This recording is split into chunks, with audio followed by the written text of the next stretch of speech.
In the case of Eddie Tayang, malinaw po, di ba? Yung isang property, that's why during the Mexico, Pampanga, in my committee hearing, I told you,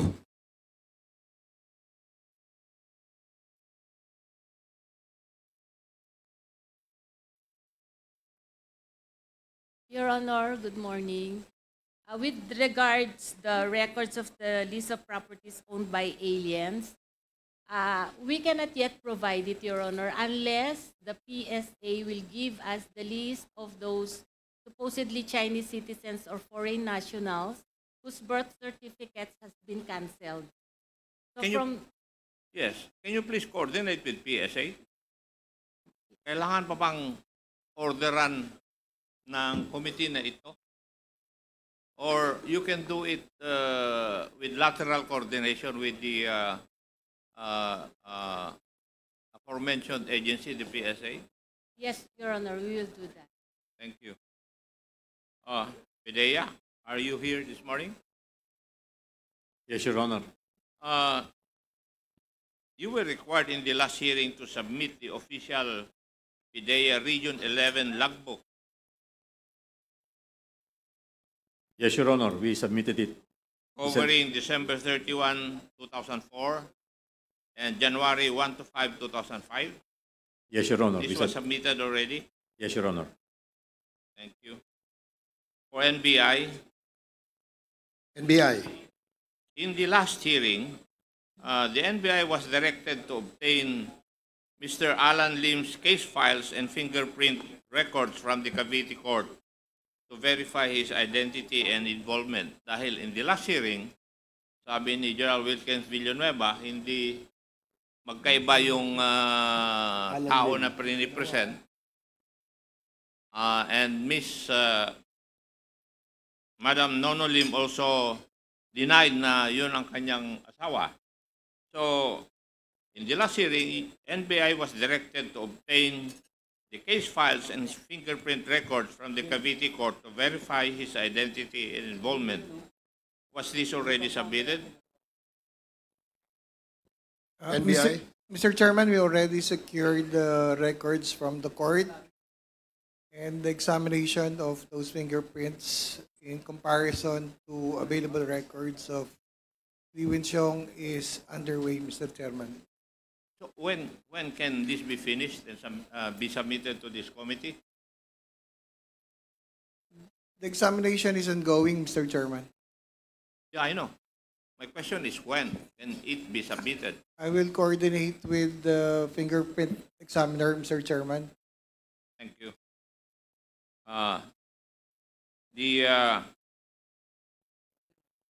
Is the LTO represented today? Wala. LTO? Are you around? There's no LTO representative? Because in the last hearing, Mr. Chair, yung listahan po ng mga ini-eliminate o nililiquidate, kaya madali raw mahanap dahil ang tumutulong po sa kanila ay yung taga-LTO. Kaya we were asking for the complete name of the regional director of LTO then. Kaya I think LTO was directed to find out kung sino po yung kwan nun. So, COMSEC, have we communicated with the LTO as to the name of the regional director? We only invited them, sir, but we have not communicated to that effect. Thank you. Thank you. Maybe in the next hearing, this can be verified. Thank you, Mr. Chair. PSA. Is PSA represented today? Yes, Your Honor. The PSA was required to provide the committee all the birth certificates for the children of Rose Nonolin. Complied? Yes, Your Honor. It's already submitted. Thank you. And for the Bureau of Immigration, nandito ba? All the requirements were submitted, COMSEC. And would COMSEC please provide the members copies of this document?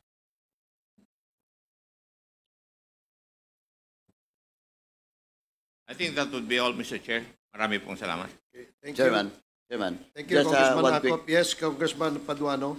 Chairman, with regards to the documents being required to LRA, ma'am, I have talked, before the hearing started, I talked to AMLA, and he told me that some documents that you have submitted in the previous hearing pa po, well, in fact, during the Mexico Pampanga hearing, at it was submitted to the Quadcom committee, to the Quad committee, you submit a different documents, not all those documents. List of properties being acquired by foreign national and companies. Yes, Your Honor, may I clarify that matter? Because these data are being extracted only, a difference in spelling will produce a different result. However, So, ma'am, to cut you short. So, in short, you submitted to us previously documents that is not verified. Are you saying that? no, Your Honor, we verified it. I'll take, for example, the case of AD Tayang. The spelling of the AD in the documents that we submitted previously is AEDY. But now, the spelling that was given to LRA Central Office is AEDI. So it produced no results. That's why there's a difference. That's why we're consolidating it now, Your Honor. But ma'am, again, let me warn you.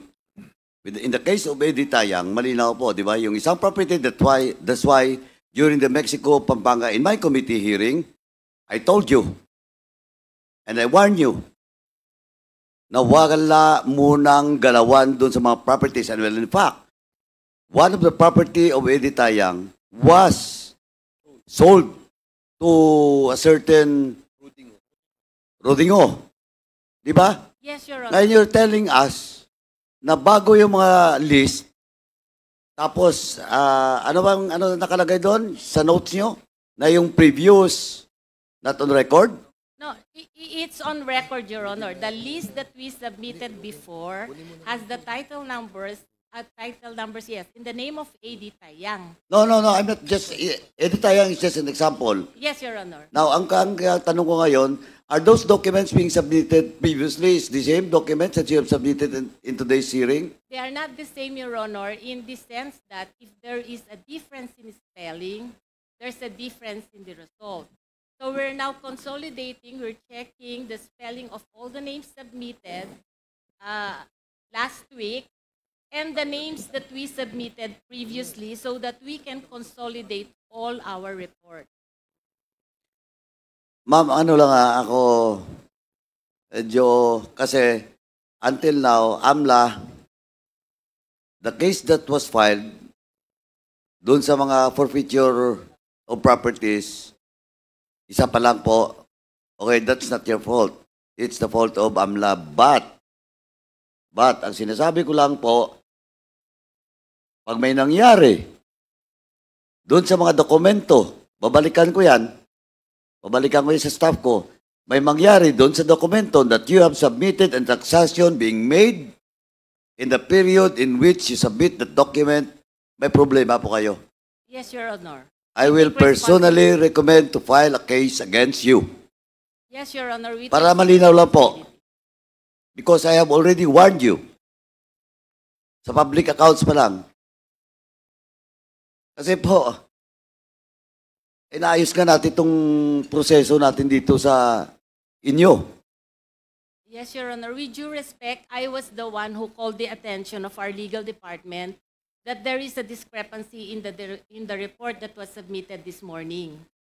Okay, but ang sinasabi ko lang po, that's why, ano na po, ingat-ingat po tayo. Kasi, I've told you before, Yes, Your Honor. nalusutan tayo dun sa isang property, prime property pa. Saka talagang malinaw na kay Eddie Yang yun, bininta kay Rodingo. Diba? Yes, Your Honor. For the record, Your Honor, we already complied with 2 orders of injunction from the CA, and the other one is from the SEC regarding the nullification of the Certificate of Registration of Empire Estate 999. Okay, thank you. Anyway, dyan na po muna ako, no? And before I yield my to SDS Dong, Chairman, can we direct the COMSEC, Mr. Chairman, that baka pwedeng mag-overtime kayo during the break. Pag-reconcile lahat ng mga dokumentong pinadala sa atin ng LRA before submitting it to AMLA for any legal purposes. Thank you, Chairman. Comsec, please comply. Yes, SDS Gonzales. Yes, thank you, Mr. Chairman. RD Lorna, kasi, alam mo, tiga Pampanga tayo, tiga San Fernando ako, tiga Mexico ako. Kung po pwede, yung from Pandara, San Fernando, covered court na ginawa ko ron, kung pupunta ka sa Mabalacat, tingin ka sa kanan, di ba? May makikita ka doon, covered court pinagawa ko. Lahat ng lupa na yon, almost 500 hectares yung lupang yon. Dire-diretso mo yon, kakanan ka, San Felipe na yon, San Fernando. Pag dumiretso ka ng San Felipe, San Jose Matulid, San Antonio, San Lorenzo, hanggang doon sa Quezon Road. Ang lupa doon is, lagay ko, more or less 600 hectares. Kaya more or less, San Fernando plus Mexico equals to 1.1 million hectares. So kung po pwede, i-consolidate mo lahat, gawa natin na, i-plot natin na maayos, and then we will compare the names of the owner, yung Yatay Holdings po yan. Tapos may Empire dyan, yung pinag-uusapan natin. So yun lang ang request ko. If you can coordinate to the assessor of the City of San Fernando and the city and Municipality of Mexico, and then the RD, the LRA, we can consolidate all of that. Yes, Your Honor, we will coordinate with the assessor of the City of San Fernando. And for the records, Your Honor, as regards the Mexico properties, we had submitted the documents regarding the Yatay Holdings and the Board of Directors, and the total area of this property is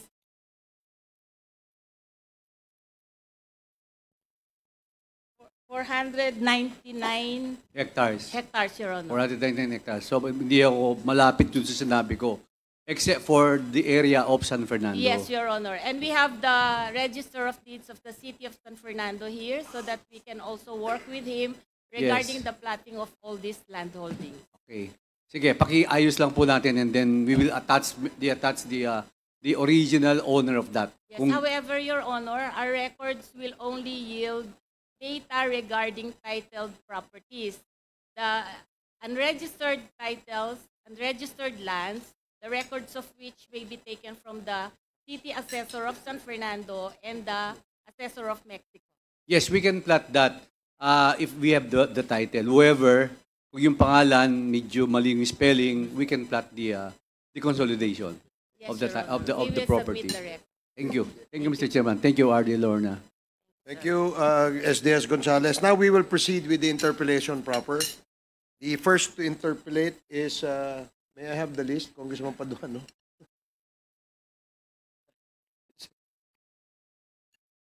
The list, Congressman J. Kung Hoon. You have 10 minutes. Thank you, Mr. Chair. First, Mr. Chair, can I direct my question to Mr. Mark Taguba?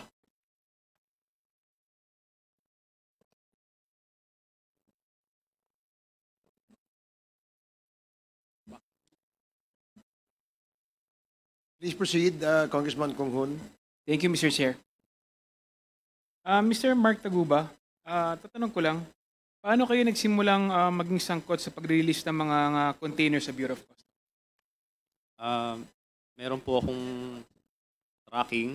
So, ayun po. Nag-process din po kami ng container. May broker din po ako. At yun si Irene naman, yun po yung consignee for hire, yung EMT. Itong tracking business na nabanggit mo sa affidavit mo, ito yung kay TJ Marceliana at Irene May Tatad na magkasama kayo. Hindi po. Yung tracking po is sa akin po yun, Golden Strike tracking.